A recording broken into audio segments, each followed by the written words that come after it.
Iran melancarkan serangan rudal dan drone ke pangkalan militer Amerika Serikat di Yordania sebagai balasan atas serangan Washington terhadap infrastruktur Iran. Serangan ini menewaskan 2 pasukan Amerika Serikat.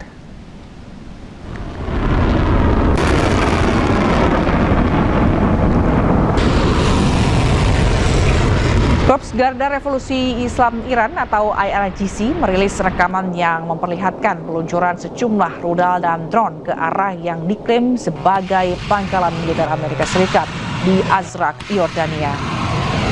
IRGC menyatakan serangan itu merupakan balasan atas serangan militer Amerika terhadap infrastruktur sipil Iran.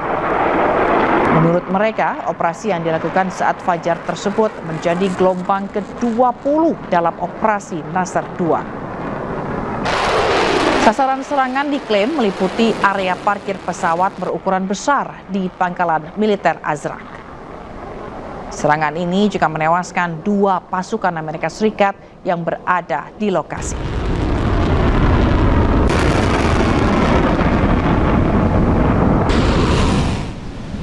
Pasukan Garda Revolusi Islam Iran kembali melancarkan serangan drone ke pangkalan Amerika Serikat di Bahrain.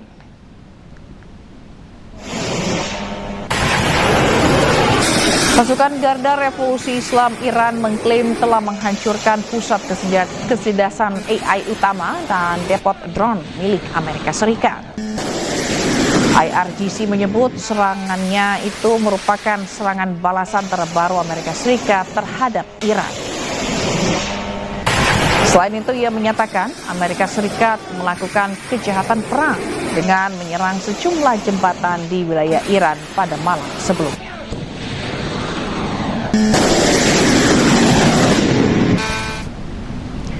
Tidak aktifnya sistem pertahanan udara di Irak, rentetan senjata dan ledakan terdengar di berbagai titik kota Erbil, Irak.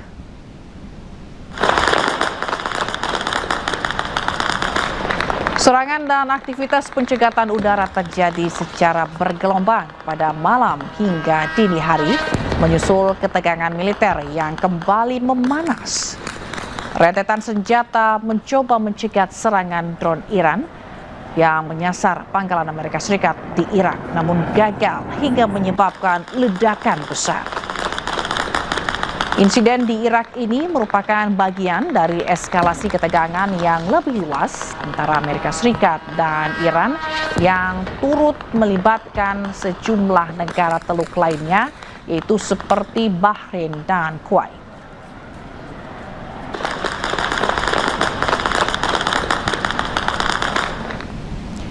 Pemirsa, pasukan Zionis Israel kembali melancarkan serangan udara di lingkungan Al-Dir di Lebanon Selatan.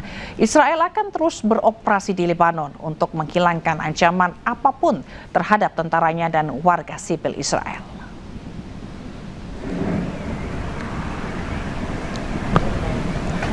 Asap mengepul terjadi di atas Nabatiyeh Al-Fauqa setelah serangan udara pasukan Zionis Israel di lingkungan Al-Dir di Lebanon Selatan. Media lokal Lebanon mengklaim pesawat tempur Israel menyerang dalam 2 gelombang. Dalam serangan kali ini, Israel belum memberikan komentar. Namun dalam pernyataan sebelumnya, Israel menyatakan akan terus menyerang Lebanon Selatan dengan dalih menghilangkan ancaman apapun terhadap tentaranya dan warga sipil Israel. Sementara itu, Israel dan Lebanon mengadakan pembicaraan di Roma pekan ini yang dimediasi oleh Amerika Serikat. Pertemuan yang dimediasi Amerika Serikat ditandatangani oleh Lebanon dan Israel pada 26 Juni, namun Hizbullah menolaknya dan terus melakukan serangan lintas batas dengan IDF.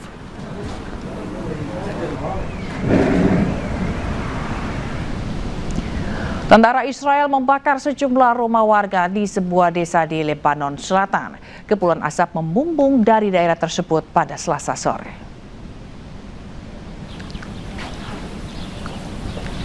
Asap tebal membumbung dari sebuah permukiman warga di Lebanon Selatan.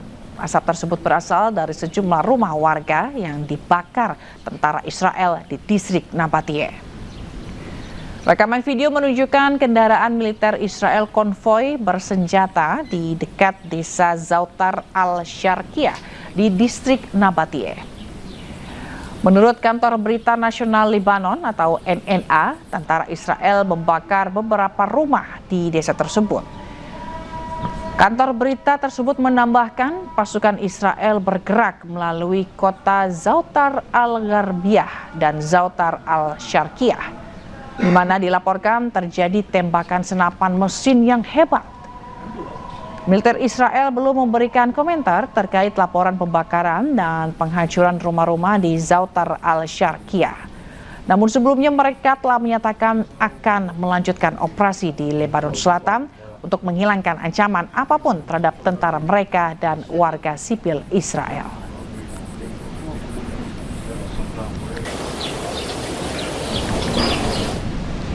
Serangan Israel menargetkan iring-iringan jenazah di kamp pengungsi Nusairat, Gaza Tengah. Sedikitnya 8 warga Palestina tewas dan 20 orang lainnya terluka.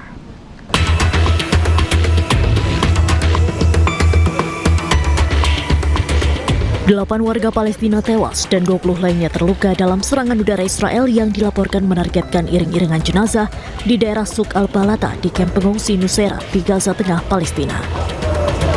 Rekaman menunjukkan keluarga-keluarga yang berduka berkumpul di sekitar jenazah orang-orang terkasih mereka yang terkena serangan udara Zionis Israel pada hari Jumat.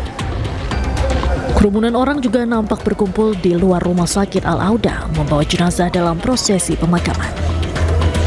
Saksi mata mengatakan saat kejadian, para korban tengah membawa jenazah ke masjid dan melaksanakan sholat jenazah. Namun ketika para pelayat keluar dari masjid, serangan Israel kembali menghantam mereka. صار استهداف قبل ما يصير الاستهداف هذا. اخذوا الشهداء كالعاده دخلوا فيهم على الجامع صلى عليهم صلاه الجنازه ورحم عليهم. هم طالعين من باب المسجد ضربهم صاروخ. ليش؟ كيف؟ تعرفش. راح. الله يرحم الجميع. Hamas mengutuk serangan yang dilaporkan tersebut dan menegaskan bahwa kelanjutan kejahatan yang dilakukan oleh Zionis Israel ini tidak akan mematahkan tekad rakyat Palestina atau mencapai tujuan pendudukan untuk mengusir dan memperpanjang penderitaan rakyat Palestina. Sementara itu hingga kini pihak berwenang Israel belum memberikan komentar terkait serangan terbaru yang dilancarkan ke Gaza, Palestina.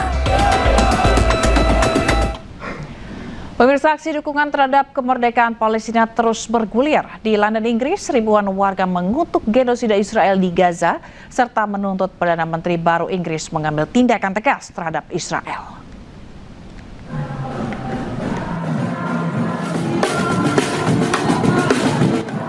Para demonstran pro-Palestina membajiri jalan London Sabtu siang. Para pengunjuk rasa meneriakkan slogan-slogan anti-Zionis sambil berbaris membawa bendera Palestina, Lebanon, dan Iran. Massa menuntut agar Perdana Menteri terpilih Inggris, Andy Burnham, mengambil tindakan yang lebih tegas terhadap Zionis Israel. Words and platitudes aren't enough. We need positive action, we need determined action, and we need to see real sanctions on Israeli arms companies. We need to see an end to cooperation with our military, with their military. We need to see an end to any spy flights. We need freedom for the Palestinian people. Sementara itu, Duta Besar Palestina untuk Inggris, Hussam Zumlot, juga hadir dalam unjuk rasa menentang genosida Israel di Gaza. Hussam mengatakan Perdana Menteri Inggris yang baru harus mendengarkan tuntutan rakyatnya. Well, to listen to the voices of his people, that's the most important message. This has become the largest, the longest solidarity movement, anti-genocide, anti-occupation, anti-oppression in the history of this country. The British people have spoken, and Andy Burnham is known to be a man of the people, and this is the voice of the people, and this is the verdict of the people. Just outside the office he will occupy tomorrow. Aksi unjuk rasa ini terjadi beberapa hari setelah Andy Burnham dikukuhkan sebagai pemimpin Partai Buruh dan akan menggantikan Starmer sebagai Perdana Menteri. Pemerintah Starmer diketahui mendukung Israel dan menolak seruan untuk sanksi besar-besaran terhadap pemerintah Zionis. But these were